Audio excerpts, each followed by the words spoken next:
health-related information on the following show provides general information only. Content presented on any show by any host or guest should not be substituted for a doctor's advice. Always consult your physician before beginning any new diet, exercise, or treatment program.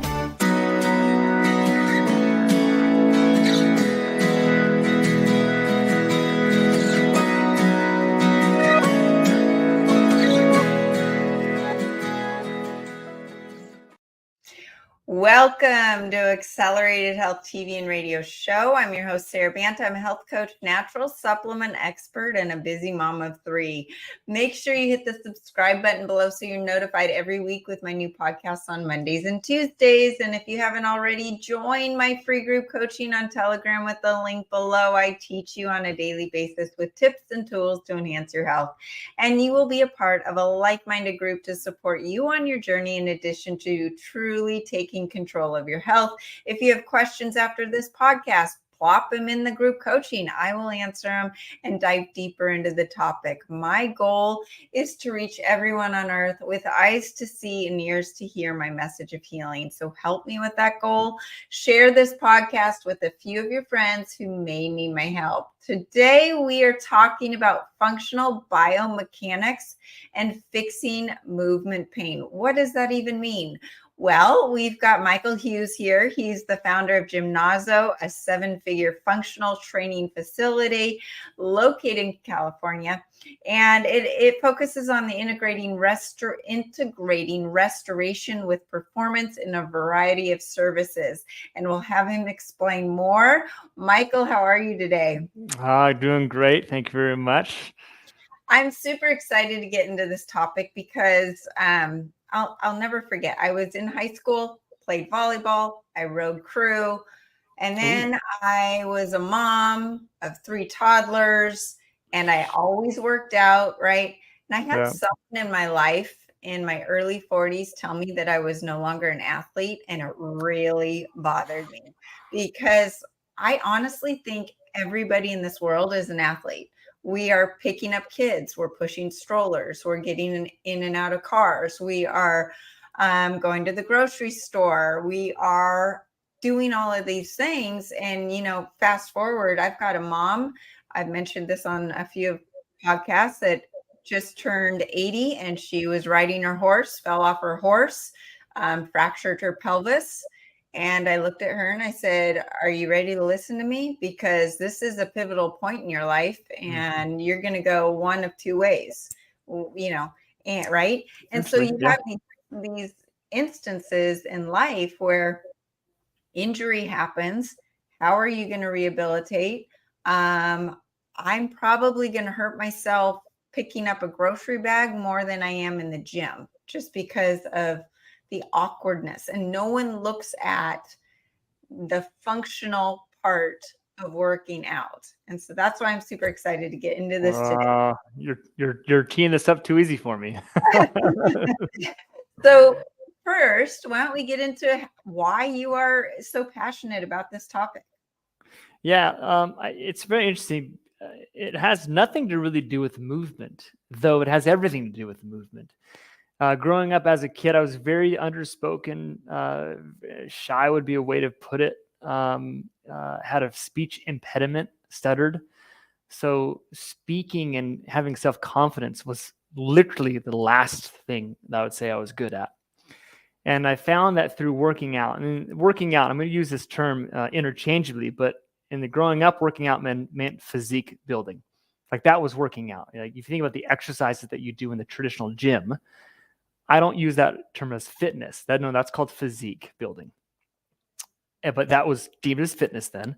And it was interesting what doing that, it changed how my body looked. And it wasn't that the change made me more confident, is that I had the ability to change who I was.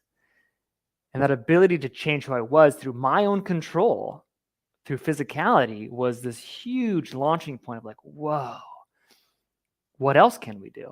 Right. So I started searching out, like, what's the pinnacle of movement? Who knows the most about human movement? And at that point, I thought physical therapy was that pinnacle. And so, long story short, I never became a licensed physical therapists, but I feel like I've become, and I say this with all due respect for all those licensed physical therapists out there, more than that. And doing it in a fitness environment allows me to do so much more than being in a relatively confined, I use the word confined respectfully, physical therapy insurance-led based clinic. So yeah, and you also touched on something, just the mental and physical um, component, as far as you were able to control the physical results through something you worked for, which gave you confidence, which probably led you into believing that you could do anything outside of the gym. Right. If you were consistent and persistent and worked at it, which is really important for whether you are in elementary school or you're 80 years old. And the other thing I wanted to just mention, as I have two older kids. They're in college now. One still at home. All three of them row crew. I swear I did not pressure them or bribe them into getting into my sport. But over the summer, I got to go out in a 4-man boat with my 3 kids. And the high school coach coached us along, and it was probably one of the top days in my life. And that was because I'm physically in the spot where I can keep up with my kids. And that's what life is all about, is to do the things that you can enjoy without getting hurt. Yes, I was extremely sore for a couple days after. Fair enough, but yeah.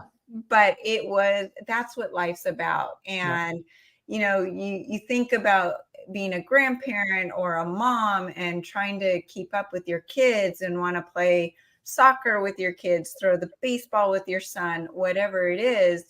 That's what life's all about. And so it's not just about diet and supplements. It's about what you're doing, how you take care of your body, strengthening your muscles, but in the right way. So let's get into, what is biomechanics? What does that even mean? Yeah, it's kind of funny if you would ask me that 2 decades ago, I'd be like, oh, it's just that, this is a fulcrum and this is a lever and this is a hinge joint. It's not a ball and socket joint. It's like, and let me just define the pieces of the human body, which is essentially kind of cool and great, but it's like, well, why does it matter? Biomechanics is essentially it's the robotics of the human body. You look at how a robot moves, look at how a car drives, look at how a dump truck does its task, right? Every human being, a door hinges, right? That's how the human body moves. And if we can really understand that, truly, just like the same way that you understand essentially how to do an appropriate form to make sure that one oar is moving on the same oar's speed, and not mess that up. Well, you understand that piece, you can become very good at it. So I also kind of touch it too, is like, if we can understand how to brush our teeth, then we can come pretty good at it.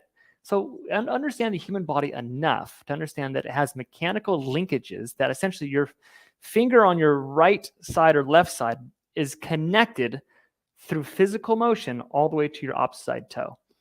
And if there's a problem here, there's probably going to be some sort of manifestation of that problem down there. And just to be aware of that. So that's where we look at in terms of biomechanics, is that the body is a linkage of different parts that can move in 3 distinct patterns, and know that each one of those patterns is not bad, it's just opportunity. And some have bigger opportunities, some have less opportunities.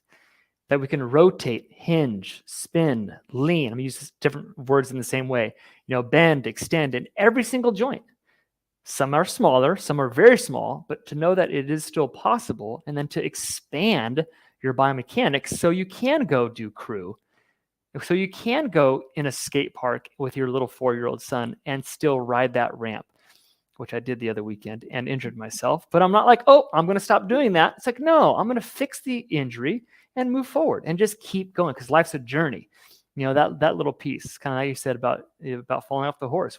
There's an opportunity there.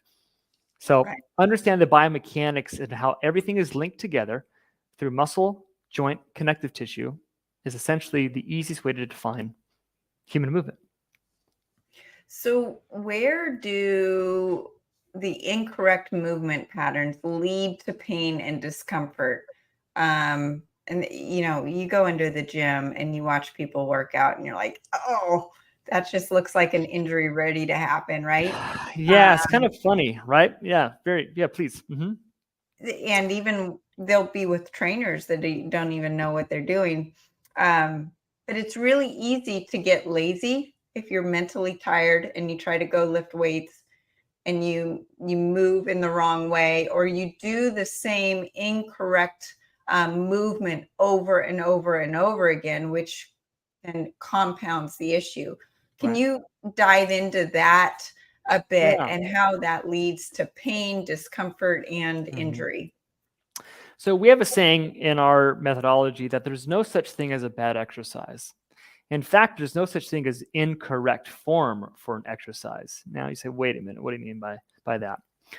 What we are stating is that there's no one wrong way to do something, but it can be wrong if given to the wrong person at the wrong time for the wrong reason. So to say that there's good and bad form, it's like, no, not necessarily good and bad form, because form is context dependent. Is there a correct way and incorrect way to pick your baby up out of the crib? No, you're just going to get your baby out of the crib as fast as you can because something's wrong with them or something, or the case is, right? You're going to do it. Is that I remember doing that recently. It's like, well, sorry, you're going to hinge from your belly button. Is that good form? No, it's miserable form, but you're going to do it hundreds of times. So we look at good and bad mechanics to get to your point. There's good and bad mechanics, good and bad biomechanics to always hinge from your hips versus do a squat. Better mechanics and worse mechanics. So we're always looking for, it's like, how do we train great mechanics, but how do we train so people don't injure themselves when they do bad mechanics? And in our experience, most injuries come from subconscious or not knowing that they're doing the wrong form. Now, I'm using the word form. In reality, it's mechanics. And there's these things called, I mean, it's a technical term, but it's an attractor well. An attractor well is a rut in the ground.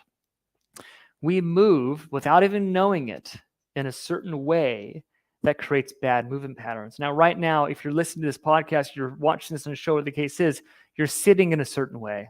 There's more pressure on one butt cheek than the other butt cheek. Your head is tilted one way or the other way. Your shoulders rotated one way or the other way. You compound those patterns through fitness, through life, through sport, through everything. And that's where our body starts to degrade itself, more so than doing a sit-up the wrong way.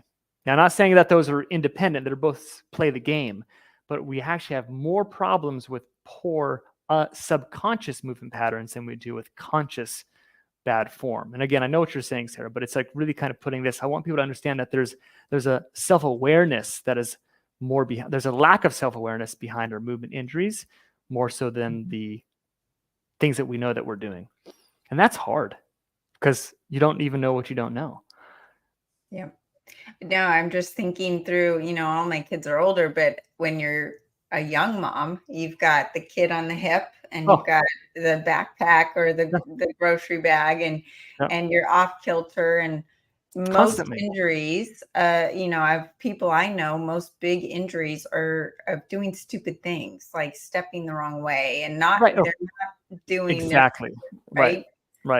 And typically, if you're right in, for co-parenting with I have a 6 and 4-year-old, so it's still really fresh.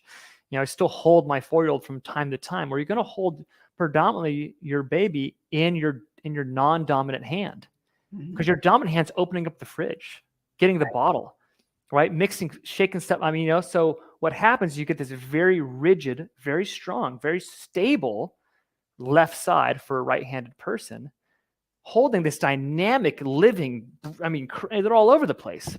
Right. So you get locked up on one side and you get very relatively mobile on the other side. Well, what if you want to go swimming? What if you want to go run? You're going to actually compensate in that running pattern. And it's really interesting how we get more frozen shoulders on moms on their non-dominant side, because they come out of the high concentration of child rearing into more activity, and they go reach up, and that shoulder says, wait a minute, you haven't done that in 5 years. What are you doing? And then boom, starts to aggravate those different structures. So it's like, wow, like that's when we start to realize, wait a minute, fitness is well beyond moving weights around. It's mobility. It's capacity of three-dimensional movement, as we kind of say it. So everyone listening, there's some people listening who have never worked out in their life, and they're just, they've got insulin resistance. The doctors told them to lose weight, go move. Their body's probably not in a good spot. And then you've got people that are going to the gym, doing what they think is right, and getting on the treadmill, doing HIIT training, doing Orange Theory, doing these things that they think are right. Where would you tell someone to start when they rethink about their workouts and rethink about preventing these injuries and using their body and using their workouts more in a functional way? What would the key things that you would tell somebody? That's a great question. I appreciate the opportunity. I want people to think about that their body is very forgetful, but their mind is not. So most people say, I want to go get fit, and they go after it. Their mind still remembers what it's like to be young. I don't like to use that term, but I'm using how most people think. It remembers what it's like to be fit, but the body doesn't. It forgot. So essentially, I like to think about it as your fitness capacity is like a shot glass versus a highball glass versus a tall glass versus a pitcher versus a 5-gallon bucket versus Lake Tahoe, wherever you live in California, right? Saying our ability and thresholds to consume is progressive. So as rowing, you had a threshold, or as essentially on your 4-man crew, you had a threshold, and your body was able to meet that threshold, but there was a little spillage. It's called soreness. So when you start out, remember that your ability to hold fitness is about the size of a shot glass. Don't overflow it. Start easy. And I think that's really is. If you haven't gone for a good mile walk, start there. It sounds so, honestly, it really sounds probably not that exciting. But health in the beginning shouldn't be that exciting. And I say that, like, wow, where's the motivation there? It's like, well, if you'll probably get too excited and then say, that's too much for me. And you'll never restart. It's too painful. It's too sore. You overdid it. You hurt your lower back. I heard a lot of people, I start fitness and I hurt myself. Well, because you went too much too soon. I always say this in terms of, if you're going to think about a fitness routine, think of it like getting a tan. Now, whether that's healthy for you or not, do you think you're going to get a tan in one day? No, yeah, you're going to get a sunburn. You're going to sunburn. Fitness is no different. A good tan that's very susceptible with no burns takes weeks. Fitness is the same way of doing it, or at least takes days at the very least. So for those starting out, I want you to think about and just analyze the movement that you typically do in your day-to-day. Now, if you're a desk jockey, which is not a bad thing to do, but you sit at a desk for the most part, your body's going to be very good in this seated, bent forward position. So if you do something that's really opposite, very tall, high up, playing volleyball, your body's going to scream at you because it's the opposite of what you've been training it to do for so long. If you remember, you're always working out. Right now, listening to us, you're working out, but you're working out at a low threshold, doing something that's very minimal, but you're in a position, you're exercising your body to be in a position. The more you do in that position, the better your body is in that position. We get injured when we do motions we haven't done before, or our body isn't welcomed to doing. And that's how 99% of injuries happen. So I'm going to say this. What do? Go for a walk. Don't run. Please don't run. Definitely don't sprint. Go for a walk. And I want you to try something. Try walking backwards. Try walking sideways. Try and do like a little shuffle pattern, not fast, and see what it feels like. Do you feel confident? If you don't feel confident, don't do it yet. But you're going to start to realize, wait a minute, my body is capable or isn't capable yet. And the next thing I'd actually probably do, instead of just going for a walk, which sounds very, very basic, Don't pick up a single weight. Please don't do that. I want you to get into any sort of mobility routine that you can think of. If it's yoga, fair enough. I think there's better ones out there, but you want to loosen up the rubber bands around your body first before you go and start to shorten them. If it's yoga, it's great. It's yoga. I think there's better things out there, but I think that's a great overall general place to start. And then the next thing I would do is I would pick a sport that you like doing, that you remember doing, and start practicing those drills that you remember doing in your backyard, in your front yard. Again, you haven't gone to the gym once yet. These are all things you can do in park space and things like that, because you want to start to remember what your body has capable of doing. And our ability to access rotation and lateral leaning, the gyms don't touch those things, but that's what life requires. So I know I didn't give you a certain exercise to do. I know I didn't give you a particular method to follow or some place to go sign up for, but I give you a principal way of thinking, a roadmap, is do the things you already know and do them progressively. If you do that, your foundation of your house, of your building, of your statue, of your monument will be so much better put. Then, sure enough, go sign up for a HIIT class, go sign up for those things, but you'll be ready for it. That makes sense. The lateral movements, as you said, I'm thinking just about the machines in the gym. You're right. Nothing touches that stuff. And incorporating something that's fun, a sport that you remember doing and makes you feel like a kid again. I mean, honestly, when I was in the boat, I literally felt like I was 18 again. And the whole rest of the day, I just had this extra skip in my step. I looked horrible compared to them. It didn't matter. It was exactly perfect. Right. I felt great. So where does stretching come into the equation? Yeah. So if we have this, what we call a principle first way of thinking, meaning if it's a truth of human physics, human biology, human behavioral science, it has to be our starting point. So imagine taking a rubber band from a newspaper, or most of us don't get a newspaper anymore, but that kind of concept, or a hair tie. Try to shoot that hair tie across the room, but you cannot stretch the hair tie backwards or out. And we'll come to a quick realization, you can't. That's how muscles work. That's how connective fibers work. All muscles, all connective fibers literally have to be stretched before they can be strengthened. It's an impossibility. Now, there's micro ways of doing that may seem like you're doing it, but in reality, you'll always have to pull a muscle longer before a muscle can go shorter. So if that's a truth of human movement, then stretching should always be first. Now, some people don't need stretching. They're actually too stretched, especially women just after birth or pregnancies. They actually have too much relaxin in their body. Their joints are too stretched. They actually need to come back a little bit more, especially in the pelvic floor. So I say that with a grain of salt, but for the majority of people, stretching is always the first component that always gets skipped. We go straight to strength training or performance training. But remember that stretching is not linear. It's three-dimensional. Grab any piece of cloth that's near you. I'll grab my sweatshirt. I can pull my sweatshirt. I can pull it long. That's very forward and backwards. But I can also pull it left and right. And I can also spin it. Every muscle, every fiber in your human body can do those things. We get injured in the ways that we don't practice. Makes sense, right? We're not good at the things we don't practice. So picking up your toothbrush through your lower back out wasn't your toothbrush's fault.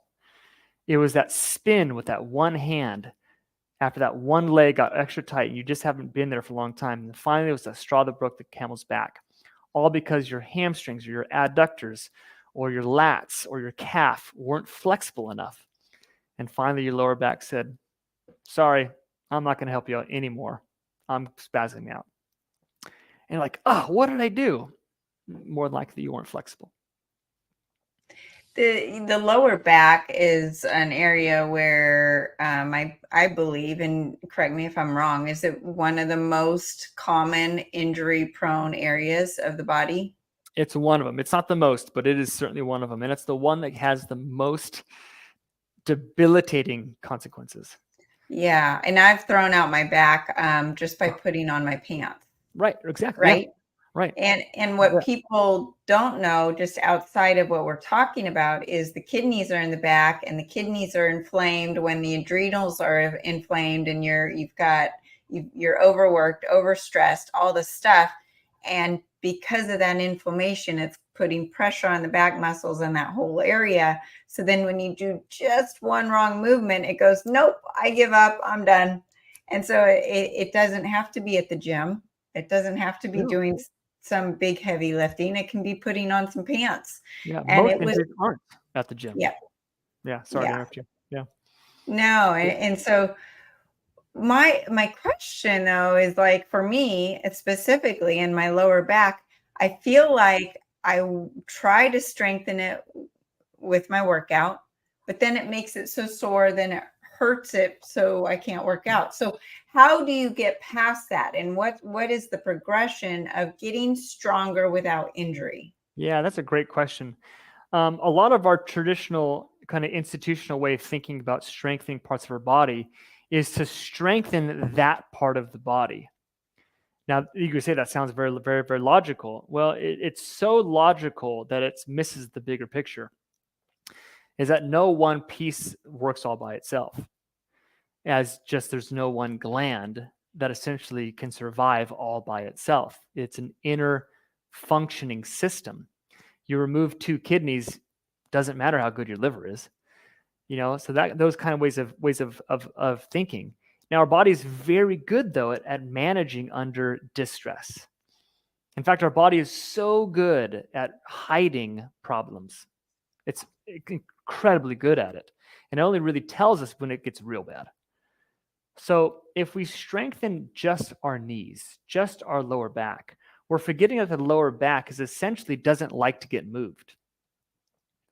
The hip sockets just below it love to move. The thoracic spine just above it loves to move. The lower back doesn't like to move. In fact, it's designed to be the stable friend of these wild and crazy thoracic spine junctions and these hips.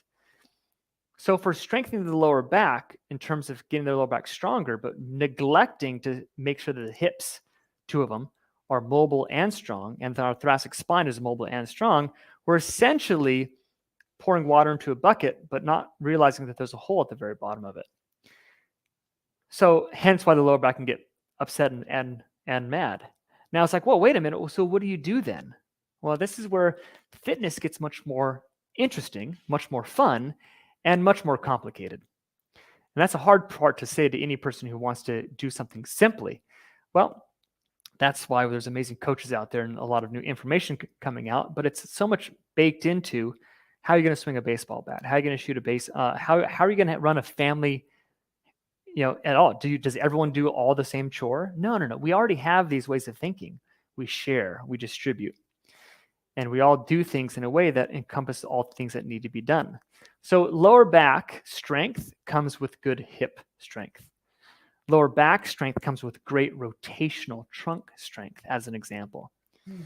Hanging over the edge and doing back extensions or doing static planks, good. Please don't stop doing them, but please do way more than that. So I'll give an example for a plank. If you know people can picture themselves doing a plank right now, either in a push-up position or in a prone position on your elbows. Either one's great. Holding, which is with a back straight, is really cool. But you can also move your pelvis in 3 distinct patterns that literally happen when you stand upright. Hips can go up and down. Your hips can go side to side. And your hips can rotate. The cool thing is the lower back's actually not moving. It's moving the joint up above in the spine and moving the 2 hip joints down below. And it's just saying, I got you guys. I'm helping you 3 move. And that's a strong lower back. Not crunches, not side planks, static, not static. It's dynamic for the most part. Again, we can start static. So that's a long answer, but that's the full answer of how the lower back can stay healthy and functional without being overdone. Don't isolate is what I'm saying. So if the back is not the most common injury prone area, what is? More than likely the knee or the shoulder. And it's the same story. Okay. It's the same story. I always like to say this, you and I decide to open up a lemonade stand, and one of us is just churning lemons, mixing, going for it. And the other of us is just hanging out in the back of a shade of a tree drinking lemonade. Who's going to get mad? The person churning the lemons. So Yeah. traditional therapeutics and traditional strength training say, let's make you better at making lemons. Let's give you the skills and the strength to make you churn out lemons even faster. One conventional thinking would be like, well, who's that dude over there laying in the shade? Shouldn't we just bring him in to help out? So the knee, the shoulder is that person churning. And traditional therapy says, let's just make you stronger. Let's just get those rotator cuff muscles talking. Let's get all the muscles that connect to the knee talking. And what we're saying is like, no, how about you just bring in the foot and the ankle? How about you bring in the hips? How about you bring in the thoracic spine, the scapula? How about you bring in the neck to help out so that person churning lemons, that joint is not overworking? And it's a totally different way to think about it, but it makes complete sense. Don't build up the weakest, bring in the friends. And So that's really how we look at the knee.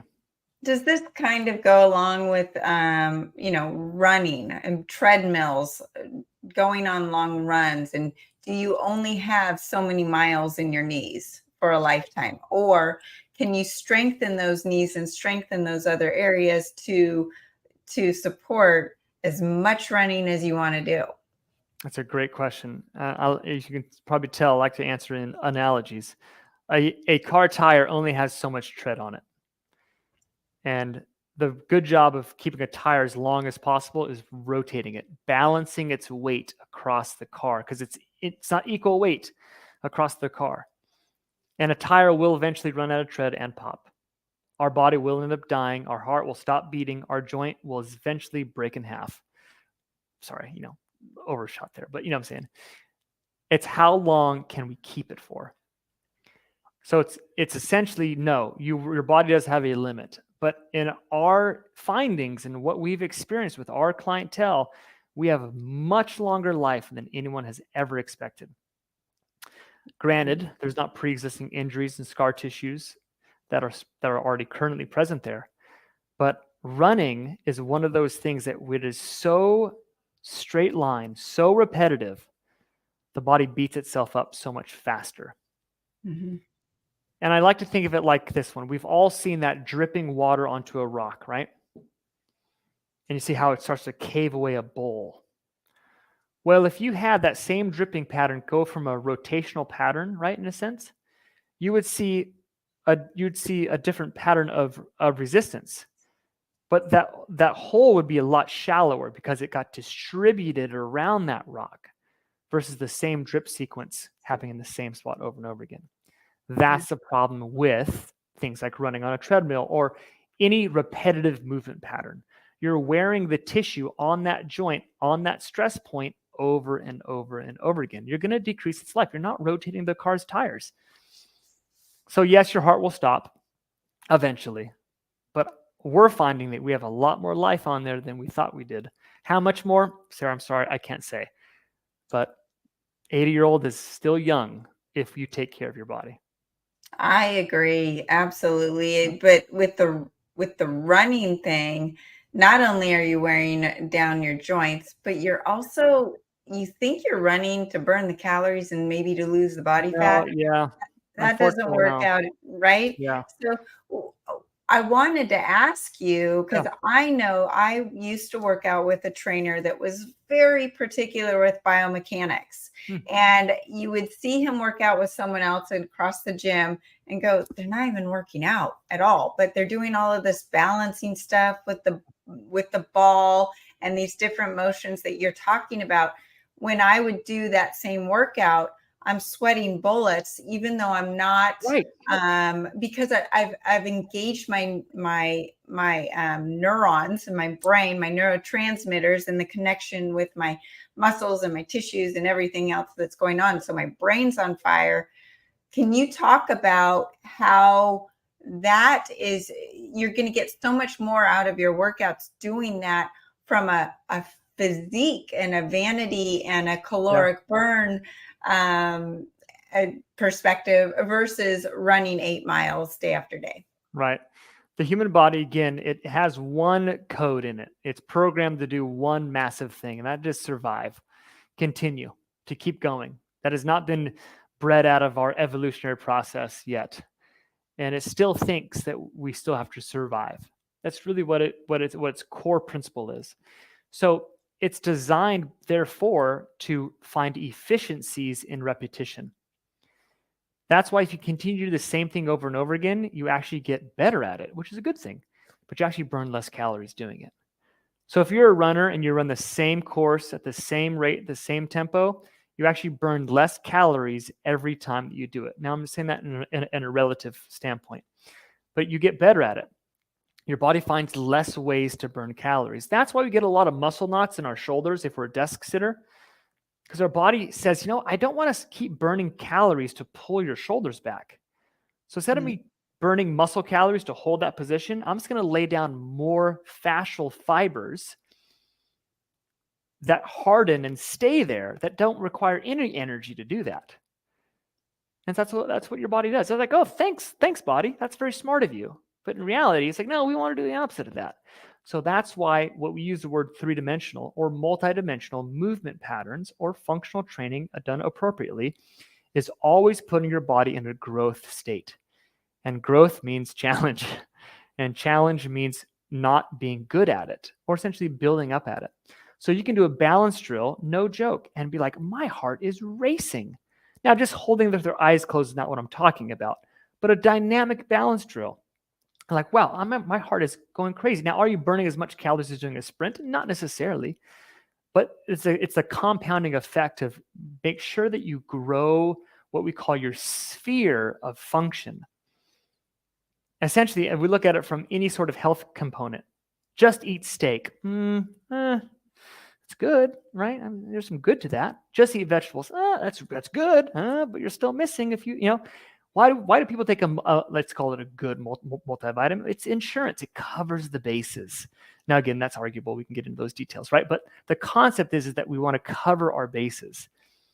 When you never do the same thing too repetitively, your body's always going to be burning max calories. And again, I say that with relativity, but that's essentially the principle of it all.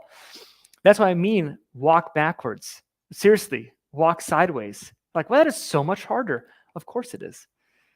And therefore, your body has to work harder and therefore utilize more energy consumption to do those things. That's what I like about functional training and people who want to look good. It's like, don't just lift weights.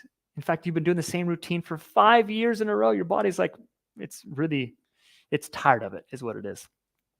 Yeah. And your body is already tired, right? So yeah, right. It's really easy to get into the same groove of the same workout that you've been doing. What's so unfortunate is that these young kids, the coaches at the young age and the teams, they're not getting the training that you're talking about, the functional training. No, they're really not. And it's just setting them up for a lifetime of injury. Where does the HIIT training, the weightlifting, the cardio, where does that all fit in? If you were to take a week, what do you recommend? Because running's not bad. No, there's a place for it.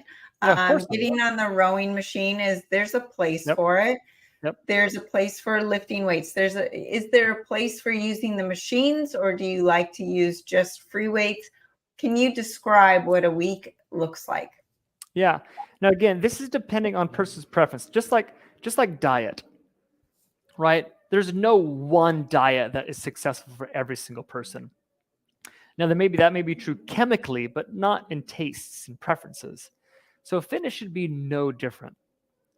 And we have to look at wants versus needs. And I don't mean to overcomplicate this, but to get as simple as possible, every workout should be full body. Now, again, I'm talking about for the general person. If you want to actually climb Mount Everest, okay, you got to focus on your legs a lot more. There's no question about that. But just for general purpose, every day should be full body. Why? Because every day is full body. Your sport is your sport of life. So train for what your sport is. Why? I like to play pickleball. Oh, great. But you actually live life way more than you play pickleball. So let's do some life too. Full body. Strength and cardio every day. Now, do we believe in pure cardio and pure strength? Not at all, because either does your sport. It's intermixed. You may take a flight of stairs, and then you have to go pick up your suitcase and drag it to your car. Strength and cardio. So it's this very interesting component of that we have to deal with. So make your workouts have a touch of strength, a touch of cardio, a touch of flexibility, actually probably more than a touch, and then a touch of balance and a touch of good old fashioned, you know what? Let's just play a sport. Let's play catch. Let's kick a ball back and forth. I really mean that. The functionality, the reactivity of life. It's very important that when you walk down the street, that you are able to react to life that happens your way. A car coming around a corner quickly. You trip on a broken sidewalk. You better be able to react to that, because if not, it's going to be painful. So it's those different components. So those are the components that I would put into every workout. Now, what does that mean? What does that look like? Well, this is the hard part about fitness, and that's why we have movement coaches and nutritional supplement coaches. And, it's like we understand that there's more to it than what we've been taught. Once you learn the basics, you can probably do it by yourself for the rest of your life. Let's touch on nutrition. Where does that impact, or where do you see it impact your clients and with the success with their functional movement and working out? Mm-hmm. I think it's one of those core ingredients. And I had a conversation with my wife about this topic yesterday. Like, if you had to pick one to focus on, now again, we're all going to be biased, of course, but if I break it down to like health is psychological, is nutritional, and is physical. Now, again, there's other components of that things, but let's just, we, being biased, say movement is the most critical. Now, here's why I say that.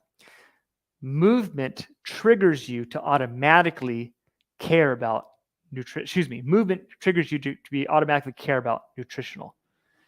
And when you're moving, you automatically take care of your stress. However, you can only go so far on movement without good nutrition. Right. Your growth will be stifled. Your recovery will be stifled. Your overall feeling of well-being will be stifled. So you can only go so far. Now, you would say the same thing about nutrition, right? You can start with nutrition. It's going to really make you feel better, and therefore, but your physical is only going to go so far. But again, since I'm a movement guy, I'm going to say, well, you can spend a few months here, tops, maybe a few weeks. But if you don't eat well, then the gains that you want to have, they're not going to show up. In fact, you'll be actually going backwards. So where nutrition comes into play, honestly, I think we've really misunderstood a lot, and I'm probably saying this is probably way too below the concept of where your audience is, but like that food pyramid thing, we got to throw that out the window. That should never been there. So anyways, I can keep speaking on it, but yeah, you have to have the building blocks. I agree with you to a certain point, but then there was this other, I've been in a hot yoga strength class with women in their 40s who are doing that, coming from Orange Theory, no joke, back to back in one day, and thinking that they can burn off their bottle of wine from the night before. Oh, well, there's no way that's going to happen. Yeah. Right. Yeah. So there's this it doesn't work that way. No. And then too much of a good thing will backfire because working out too much will create cortisol and fatigue. And then your body's just trying to play catch up and your hormones wreak havoc. And it's all about the hormones. My comment was from a balanced perspective of movement. But yes, no, you're 100% absolutely. Right. Yeah. But then I wanted to touch on the spiritual part or the mental part. I've seen people doing all of the right things in the gym, in the diet, and mentally they can't get over themselves. And they've got blockages, which is causing a lack of results. So I don't disagree with you. Yeah. I don't disagree with you. I assume, speaking from a bias standpoint, I will just start with movement because it leads to success on those other routes. But so do those things lead routes on the other way. Well, no, what was so interesting, I think there's this, which came first, the chicken or the egg? Right. Working out lowers your insulin resistance and people who have lower insulin resistance have less sugar cravings. And when you but if you change the diet first and lower your insulin resistance, you actually have a propensity to want to work out more. So they go together, and it's kind of this nice domino effect. Yeah. But it goes backwards. If you stop eating right, you're going to not want to work out. If you don't work out, your insulin resistance is going to increase and you're going to want to eat worse. So they're both. And I cannot believe we are almost out of time, Michael. This went by so quickly because it's one of my favorite topics is working out. I just wanted to mention 2 supplements that I find extremely important. And as we were just talking about insulin resistance, that are going to help with your gains and help with the inflammation to reduce pain and risk of injury. And that number 1 is accelerated keto. It helps reduce your insulin resistance, reduce inflammation, gives you a boost in mental and physical energy to work out harder. It's actually going to increase ATP at the cellular level. It's going to curb your cravings for the sugar and carbs. It's also going to prevent any breakdown of muscle because it has something in it called HMB, which is derived from leucine, an amino acid that is known to stimulate mTOR and stimulate muscle growth. But most protein powders, which most people don't know, includes leucine for muscle growth, but that in the reality, the body has to convert that into HMB. The accelerated keto actually has the HMB. So you're going to get that energy boost. So you want to work out, you're reducing the inflammation, you're reducing your cravings, you're able to intermittent fast, and then you can focus on the amazing wild animal protein that I always talk about to build those muscle fibers and to prevent injury. And then the acceleradine iodine, which also increases your ATP by over 18 times and helps with mental clarity and your mental boost so that you have the energy and feel good enough to go and do the workouts that Michael's talking about. So those 2 supplements are really important to help with your gains in the gym or going for your walk or picking up your child or whatever it is in life that's so needed. So Michael, please tell people where they can find you, and because you don't just talk about functional working out, but you train other physical trainers and you have a full program on starting a business in this field as well. Oh, thanks. If you like to go to websites, gymnazo.com. If you like to watch videos, YouTube, we have a YouTube series called Gymnazo EDU. And if you're on Instagram, the same titles. So any kind of preference podcast for the case is, we'd love to have you lean in to this topic of functional movement patterns and how we all move through the entire world. And I love your YouTube. They're short little videos. They're instructional and they're great for people like me who have been working out for all of my life. They're great for people like my mom who, doesn't know what to do. And they're great for young athletes. They're great for everybody to prevent injuries, to do it the right way. And who doesn't need a new idea for a new way of working out, right? Exactly. I mean, I'm always looking for something new and different and fun. So thank you, Michael. And thanks everyone else for joining us today. If I can help you with your health issues, you can contact me directly through the website, sarabantahealth.com. Happy to put together a protocol for you. And join the free group coaching on Telegram with the link below. I teach you on a daily basis with tips and tools to enhance your health. And you will be a part of a like-minded group to support you on your journey, in addition to truly taking control of your health. Like we talked about, it's not just about physical, it's about mental, spiritual, diet, everything, all of the above, sleep, and we tackle all of those topics in the group coaching. You can follow me on Facebook and Instagram under Accelerated Health Products and across over 100 channels under Accelerated Health TV and radio show. Like I mentioned before, my goal is to reach everyone on earth with eyes to see and ears to hear my message of healing. So please help me with that goal. Share this podcast with a few of your friends, your elderly parents, your young kids. Everyone needs this one. Join us every week, Mondays at 2 p.m. Pacific, Tuesdays at 1 p.m. Pacific, and you can use coupon WELCOME10 for 10% off site-wide at sarabantahealth.com. Thanks again for joining us here, and have a great week.